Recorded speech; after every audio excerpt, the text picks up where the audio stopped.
Bonjour à tous. Le samplon 95 à près de 2 euros, le diesel à plus de 2 euros de litre. Ce seuil symbolique est déjà dépassé dans plusieurs stations en France. Un prix inacceptable pour Pierre Chasseret.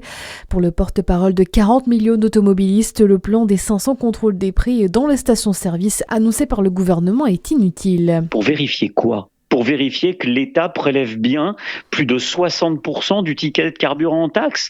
Aujourd'hui, il n'y a qu'une seule solution envisageable sur les prix des carburants. C'est d'abaisser tout de suite notre fiscalité en France au niveau imposé par les minima européens. Cela doit se traduire par une baisse aujourd'hui même de 60 centimes sur le prix des carburants par l'abaissement des taxes au niveau de ce que nous imposent au minimum les directives européennes. Mais 60 centimes en moins sur le ticket de carburant par litre, ça redonnerait du souffle aux Français. 40 millions d'automobilistes a lancé dimanche son opération #balance ton plein.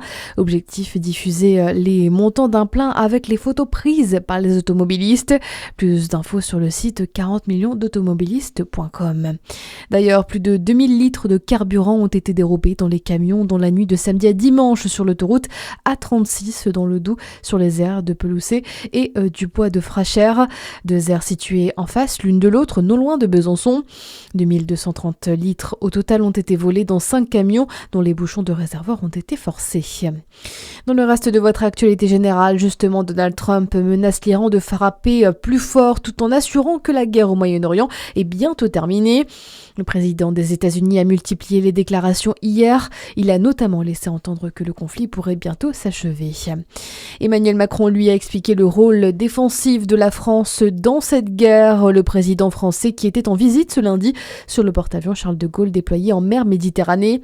Il a ainsi précisé les missions des militaires, protéger les quelques 400 000 Français installés dans la région, aider les pays alliés et assurer la sécurité des navires.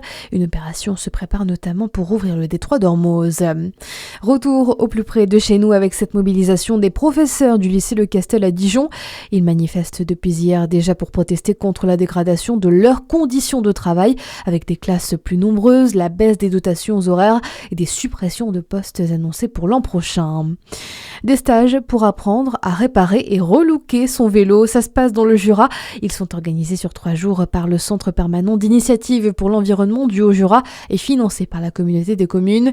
L'initiative repose sur un principe simple, récupérer des vélos usagés, apprendre à les réparer et les remettre en circulation. D'ailleurs, si vous avez un vélo inutilisé, vous pouvez le déposer jusqu'au samedi 11 avril dans l'espace dédié en déchetterie du côté de Saint-Claude, Orgelès et Boissia. À suivre la météo sur Fréquence Plus.